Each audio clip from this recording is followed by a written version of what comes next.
Welcome to unified जिंकी में आप सभी का स्वागत है। मजाक मजाक में कुछ खबरें इकट्ठी हो गई हैं तो आप सुन लो। पहली खबर डेना वाइट से भी जुड़ी है, पहली खबर यूएफसी नोचे से भी जुड़ी है, और पहली खबर कैनेलो अल्वारेज की फाइट से भी जुड़ी है, और पहली खबर एमजीएम ग्रैंड और टी मोबाइल अरेना से भी जुड़ी हुई है। ठीक है, तो थोड़ी डिटेल्ड खबर है, समझने की कोशिश करो। देखो, तुम सभी को पता है कि यूएफसी नोचे में यूएफसी भी पैसा लगा रहा है और सऊदी अरेबिया भी काफ़ी सारा पैसा लगा रहा है। यूएफसी का खुद का कहना है कि वो लगभग $30 मिलियन के आसपास स्पेंड कर रहे हैं इस इवेंट के लिए, जो अभी तक का सबसे महंगा इवेंट होने वाला है यूएफसी के पूरे लाइफ साइकिल में। यूएफसी को इस इवेंट से काफ़ी सारी उम्मीदें थी, क्योंकि आपको पता होना चाहिए कि ये इवेंट जो है मैक्सिकन इंडिपेंडेंस डे के दिन होने वाला है, और इस दिन जो है बॉक्सिंग हो या कॉम्बैट स्पोर्ट का बहुत बड़ा दिन होता है जब मैक्सिकन ऑडियंस इसको देखती है, इसीलिए इसका नाम यूएफसी नोचे है। पर प्रॉब्लम यह है कि इसी दिन मैक्सिको के फेवरेट फाइटर कैनेलो अल्वारेज की बर्लांगा के साइड फाइट है।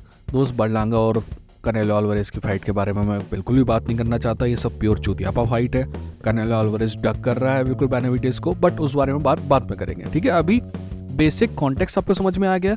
यूएफसी नोचे भी उसी दिन है और बर्लांगा वर्सेस कैनेलो भी उसी दिन है, और बर्लांगा वर्सेस कैनेलो में कैनेलो अल्वारेज शामिल है जो कि मैक्सिको का फेवरेट फाइटर है, और मैक्सिकन उसकी फाइट देखते ही देखते हैं, वो किसी से भी फाइट करे, और यही बात का फायदा उठाते हुए वो ऊट-पटांग फाइटर से फाइट करता रहता है, इजी फाइट्स।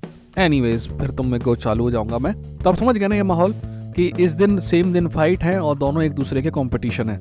यूएफसी नोचे जो है वो स्पेयर में हो रही है, और बर्लांगा वाली फाइट जो कैनेलो के साथ है वो टी मोबाइल अरीना में हो रही है। अब आपको लगेगा कि टी मोबाइल अरीना तो बहुत सुना हुआ, टी मोबाइल अरीना बहुत ज़्यादा सुना हुआ है, क्योंकि यूएफसी के सारे जो पेपर व्यू होते हैं वेगस के अंदर, वो सारे के सारे टी मोबाइल अरीना में ही होते हैं, यानी कि टी मोबाइल अरीना का यूएफसी के साथ भी रिश्ता है, और ये जो बर्लांगा वाली फाइट है वो भी टी मोबाइल अरीना में हो रही है। अब डेना वाइट ने ये इल्ज़ाम लगाया, उससे पहले बात कर लेते हैं कि आखिर डेना वाइट गुस्सा क्यों है। डेना वाइट गुस्सा इसलिए है क्योंकि यूएफसी नोचे से जैसी उम्मीद थी डेना वाइट को, वैसी खबरें नहीं आ रही हैं। आप सभी को पता होना चाहिए कि यूएफसी नोचे की जो टिकट्स हैं वो लगभग 1 महीने पहले बिकना चालू हुई थी। पिछले 15 दिन में यूएफसी ने एक बार नहीं 2 बार उन टिकटों के प्राइस घटा दिए हैं, और प्राइस कोई भी आदमी तभी घटाता है जब वो टिकटें ना बिक रही हों। तो स्पेयर में यूएफसी नोचे की टिकटें, अब यूएफसी नोचे की टिकटें बिक नहीं रही हैं, तो डेना वाइट को कोई ना कोई चाहिए है ब्लेम करने के लिए। अगर वो ब्लेम करने के लिए उसे कोई नहीं मिल पाएगा तो सारा ब्लेम तो डेना वाइट पे जाएगा। तो डेना वाइट का कहना है कि यूएफसी की टिकट नहीं मिल रही हैं क्योंकि एमजीएम जो कि पेरेंट कंपनी है टी मोबाइल की, वो नुकसान उठाते हुए गारंटी दे रहा है कि कैनेलो वर्सेस बर्लांगा की फाइट की सारी खबरें जो हैं, सारी टिकटें जो हैं वो बिक जाएंगी। ठीक है, और वो यहाँ तक इल्ज़ाम लगा रहा है डेना वाइट कि कई टिकटें फ्री में दी जा रही हैं, इस वजह से यूएफसी नोचे को लोग कम खरीद रहे हैं। अब इस खबर में कितनी सच्चाई है ये तो डेना वाइट और एमजीएम ही जानते हैं, क्योंकि पता नहीं कॉम्बैट स्पोर्ट में ना पत्रकार जो हैं वो मर चुके हैं। नहीं तो पहले कुछ होता ना, कोई खोजी पत्रकार होता तो वो एक्चुअली पता लगा के आ जाता है कि भाई एक्चुअली ये जो डेना वाइट कह रहा है वो सच है कि नहीं है। इसलिए हमें किस पे भरोसा करना पड़ेगा, डेना वाइट पे और एमजीएम पे। एमजीएम ने जब ये बात सुनी तो उन्होंने बोली कि डेना वाइट बुलशिट है, ठीक है, बुलशिट कर रहा है, और उसका सोर्स क्या है। तब सोर्स की बात लेके लोग पत्रकार मिले डेना वाइट से। पत्रकार वैसे अपना काम कर सकते थे, इन खबरों की सच्चाई पता कर सकते थे, बट इसकी जगह वो डेना वाइट के पास पहुंच गए, क्योंकि डेना वाइट बहुत अच्छी बाइट देता है। तो डेना वाइट का कहना है कि मेरा जो सोर्स है वो पीवीसी है। पीवीसी क्या है कि दोनों फाइट में एक प्रमोटर है और एक अलग ही तरह का प्रमोटर है। अर्ल हेमन जो है वो लेजेंड है। खैर, ये सब बातें हैं। डेना वाइट का कहना है कि ये टिकट जो है वो फ्री में देने की कोशिश कर रहे हैं, सस्ते में देने की कोशिश कर रहे हैं, गारंटी दे रहे हैं, इस वजह से हमारे इवेंट को हो रहा है। पर सच बात तो ये है कि अगर तुम्हारा इवेंट अट्रैक्टिव होता ना, ठीक है, अगर तुम्हारा इवेंट अट्रैक्टिव होता तो तुम्हारी टिकटें बिकती।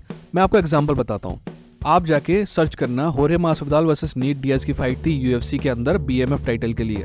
सेम दिन कैनेलो अल्वारेज की एक्चुअल फाइट थी जिसमें वो एक्चुअल फाइटर से फाइट करने वाला था, पर इतना जलवा था नीट डियाज और होरे मासविडाल की फाइट का कि उन्होंने अपना इवेंट जो है 1-1.5 घंटे डिले कर दिया। कैनेलो अल्वारेज फाइट देखते रहा नीट डियाज और होरे मासविडाल की, और जब फाइट इनकी खत्म हुई ना, तब जाके कैनेलो अल्वारेज की फाइट हुई दूसरे फाइटर्स के साथ। ठीक है, तो अगर आपका इवेंट अच्छा होता है ना, तो उससे फर्क नहीं पड़ता कि सामने कैनेलो अल्वारेज है या नहीं है।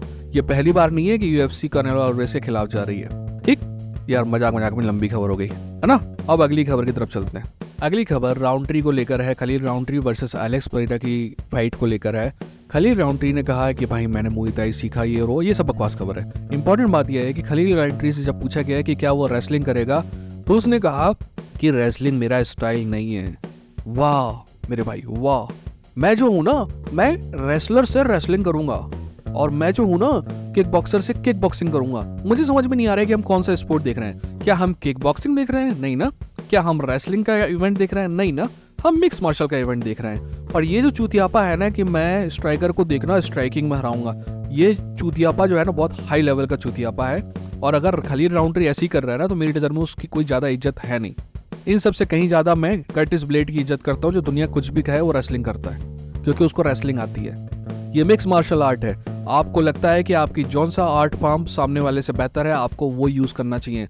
आज खलील राउंट्री रेसलिंग यूज़ नहीं करेगा तो उसके सिर्फ 50 चांसेस हैं एलेक्स परेरा के सामने, सिर्फ 50 चांसेस, यानी कि सिर्फ तुक्का लग गया तो ठीक है, नहीं तो एलेक्स परेरा नॉकआउट करेगा उसको। मैं ये लिख के दे देता हूँ, ठीक है ना। आप जब आप रेसलिंग नहीं कर रहे हो और आपके हारने के चांसेस लगभग 95% है अगर आप रेसलिंग नहीं करोगे तो, ठीक है ना, 95% आपके हारने के चांसेस हैं। तो आज से 15 साल बाद जब आपकी औलाद के लिए आपके पास खाना नहीं होगा ना, वो बोलेगी डैडी खाना कहाँ है, बोले बेटा खाने की टेंशन मत ले, पर जब मेरी फाइट थी ना तो मैं स्ट्राइकर से स्ट्राइक किया, पता है, रेसलिंग नहीं किया। तेरा डैडी इतना खतरनाक था, ठीक है। ये सब जो खतरनाक बातें हैं ना, ये जो जनता के प्यार पाने के लिए सब बकचोदी करते हो ना, ये तुम्हारे थाली में रोटी नहीं रखेगी दोस्त। मुझे पता है कि ये सब बातें सुनना नहीं चाहता कोई, बट मैं तो करूँगा क्योंकि मैंने देखा है कभी कभी ज़िंदगी ऐसी हो जाती है कि सीरियसली आपके थाली में रोटी नहीं होती है। तब आप एहसास करते हैं कि आपने अपने पास्ट में कितनी गलतियां की हैं। खैर छोड़ो, आगे बढ़ते हैं। अगली खबर कमारू उस्मान और बिलाल मोहम्मद को लेकर है। आप सभी को पता है कि ट्विटर में, फेसबुक में और इंस्टाग्राम में, वैसे यार कोई इंस्टाग्राम सिखा दे मेरे को, या फिर मेरा कोई इंस्टाग्राम अगर मैनेज करना चाहे तो वो कमेंट सेक्शन में कमेंट करें। इंस्टाग्राम, फेसबुक ये सब नहीं आता मेरे को, है ना। अगर कोई कमेंट करना चाहे, अगर कोई मैनेज करना चाहे तो करे, मैं पैसे दूंगा, ऐसा फ्री में काम नहीं कराऊंगा। एनीवेज, बिलाल मोहम्मद और कमारू उस्मान का कहना है बिलाल मोहम्मद और कमारू उस्मान की फाइट के बारे में कई फाइटर्स का कहना है कि ये फाइट जो है सीरियस है। जब लोग पूछते हैं कि कमारू उस्मान 3 फाइट लूजिंग स्ट्रीक से आ रहा है तो लोगों का कहना है कि एक्चुअली कमारू उस्मान ने बहुत बड़ा एहसान किया था हमजा चिमाएव से फाइट करके, जो कि मेरा मानना है कि किया था यूएफसी पे, तो उसके बदले में उसे ये टाइटल फाइट मिल सकती है। दोस्त, मैं जो फाइट देखना चाहता हूँ ना, वो फाइट कमारू उस्मान वर्सेस शफकत रखमनाव की फाइट है। मेरा मानना है कि शफकत रखमनाव अगर बिलाल से भी फाइट करता तो मेरे को इतनी ज़्यादा कोई टेंशन होती नहीं, बट मेरा मानना है कि एक और फाइट देखनी है मेरे को शफकत की। हाँ, मुझे पता है कि मैं 3 साल से कह रहा हूँ कि शफकत चैंपियन बनेगा, 4 साल से कह रहा हूँ कि शफकत चैंपियन बनेगा और वो बनेगा, बट एक फाइट और देखनी है मेरे को उसकी। आप कमेंट सेक्शन में बताइए कि आपको क्या लगता है। अगली खबर जो है वो है केला हैरिसन और अमेंडा नूनेस को लेकर है। केला हैरिसन ने बहुत सारी बातें की हैं अमेंडा नूनेस के बारे में। उसने कहा कि पहले मैं अमेंडा नूनेस को अच्छा इंसान समझती थी, बट जब से वो ATT से बाहर गई है और अपनी ही जो टीम है उसके बारे में ऊटपटांग बातें बोल रही है तो मुझे पसंद नहीं। दोस्त, सच बात तो यह है कि मैं केला हैरिसन का भी इतना बड़ा कोई फ़ैन हूँ नहीं, बट अमेंडा नूनेस मेरी नज़र में बहुत ज़्यादा ओवररेटेड है। कई बार जजेस की कृपा रही है अमेंडा नूनेस पे, बुलेट फाइट, और कई बार डिमोलिश हुई है अमेंडा नूनेस और लोग भूल गए इनगानो, पेनिया। तो अमेंडा नूनेस जो है ना वो लेजेंड बन गई है जो उसका दर्जा रखती नहीं है। Anyways, I don't like Amanda Nunes, I really want somebody to beat her up, क्योंकि अमेंडा नूनेस के साथ प्रॉब्लम यह है कि एक UFC को एक फीमेल स्टार चाहिए था रोंडा राउसी के जाने के बाद, तो उन्होंने फीमेल स्टार बनाया अमेंडा नूनेस को। और जब आपके बारे में सारी दुनिया झूठ बोल रही होती है ना, तो आप भी कभी कभी उस झूठ पर विश्वास करने लगते हैं, और अमेंडा नूनेस के साथ भी यही है। अमेंडा नूनेस इतनी अच्छी फाइटर नहीं है जितनी अमेंडा नूनेस खुद समझती है, या जितना UFC आपको समझाना चाहती है। चलिए अगली खबर तरफ चलते हैं। अगली खबर जो है वो रॉबर्ट विटेकर और हमजा चिमाएव को लेकर है। दोस्त, इस खबर के बारे में ना बहुत सारा कंफ्यूजन है। पहले क्या हुआ कि इस फाइट के बारे में कहा गया कि ये को-मेन इवेंट है, 5 राउंड फाइट है, पर बाद में इसको को-मेन इवेंट से हटा के को-मेन इवेंट के एक फाइट नीचे कर दिया गया, और जहां पे लिखा हुआ था 5 राउंड वहां पे 3 राउंड लिखा आ रहा है अभी करंट में। और फिर ये खबर आई कि हमजा चिमाएव 5 राउंड की फाइट नहीं करना चाहता। मेरे हिसाब से ना हमजा चिमाएव को डिसाइड करना है कि वो करना क्या चाहता है, right. If he doesn't want to fight he should not fight. But ये जो चुतियापा है ना यार, बहुत हो गया है ना। खड़ी नुन्नू में धोखा जो होता है ना, वो किसी को अच्छा नहीं लगता, if you understand what I mean. अगली खबर कॉनर मैकग्रेगर और चैंडलर को लेकर है। दोस्त, मैं नहीं बताना चाहता था ये खबर, बट फिर भी यह है कि चैंडलर का कहना है कि I am getting ready to fight, बहुत जल्दी आपको खबर मिलने वाली है। तो जब खबर आ जाए ना तो हमको बताना, ठीक है ना। तब तक मुंह बंद रखना। मैंने यार इससे बड़ा फॉल नहीं देखा है किसी भी फाइटर का। पिछले 2 साल से टोनी फर्ग्यूसन लगातार फाइट करके हार रहा है, बट उससे भी कम अगर इज्जत किसी की हुई है ना तो वो है माइकल चैंडलर की बिना फाइट किए। और अगर आप मेरे को जानते हैं तो आप जानते हैं कि माइकल चैंडलर के खिलाफ मैं नहीं रहा। याद है, मैं बहुत कम लोगों में से एक था जिसने कहा था कि माइकल चैंडलर लिटरली खुदा के मारेगा डेन होकर को। Michael Chandler was that good, और वही हुआ था, क्योंकि बहुत से लोगों को पता नहीं था कि यूएफसी के बाहर के खिलाड़ी कैसे खेलते हैं। एनीवेज, ये जो है ना माइकल चैंडलर की जब भी बात होती है ना तो the word that comes out is pathetic. I know that word because that word has been used for me also, and I think that there was a time when I was pathetic. I am not that kind of a person anymore, but anyways, yeah, you have to take the opportunity that comes rather than waiting for a golden opportunity that may or may not come in the future. अगली खबर Shawn O'Malley को लेकर है। भाई साहब, चेल सनिन का कहना है कि शॉन ओमैली जो है ना यूएफसी का सबसे बड़ा स्टार है। हमारे यहाँ जब कोई ऐसी बातें करता है ना तो आपको पता है क्या कहते हैं हमारे यहाँ के लोग। हमारे यहाँ जब कोई ऐसी बातें करता है ना तो हमारे यहाँ के लोग कहते हैं कि पिछवाड़ा छू के देख ठंडा है कि गर्म, पहले फिर बात करना, है ना। चेल सनिन अगर आपको बोले ना कि लेफ्ट हैंड साइड से शेर आ रहा है तुमको खा जाएगा, तो तुमको दोस्त लेफ्ट हैंड साइड ही भागना है, क्योंकि शेर पक्का राइट हैंड साइड से आ रहा होगा। चेल सनिन अटर बकचोद आदमी है जिसका काम बकचोदी करने का है, रोज कोई ना कोई कंट्रोवर्शियल बात करने का है, रोज कोई ऊटपटांग बातें करने का है। अगर आपको लगता है कि चेल सनिन से मेरे को प्रॉब्लम है तो मेरे को एक्चुअली चेल सनिन से कोई प्रॉब्लम नहीं है। Chael Sonnen is one of my favourite fighter of all time, है ना, बट हमेशा बकर करता है, उसकी बकर को ध्यान पे नहीं लेने का। ओके, 2 खबरें और बची हैं, उनके बारे में बात करते हैं। अगली खबर जो है वो जेसिका अंद्राज को लेकर है। जेसिका अंद्राज ने अपने पुराने कोच और पुरानी टीम को $2 मिलियन के लिए सू किया है। उनका कहना है कि एम्बेजलमेंट किया है उसकी पुरानी टीम को, पुराने कोच ने $2 मिलियन का।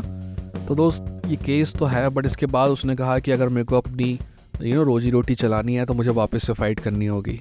देखा, जेसिका अंद्राज को हम कम से कम 10 साल से देख रहे हैं। 10 साल की फाइटिंग के बाद भी आपका अगर भविष्य श्योर नहीं है, और वो भी जेसिका अंद्राज का जो टॉप लेवल पे फाइट किया है लगातार, तो आप अंदाज़ा लगा सकते हैं कि दूसरे फाइटर्स को कितना पैसा मिलता होगा।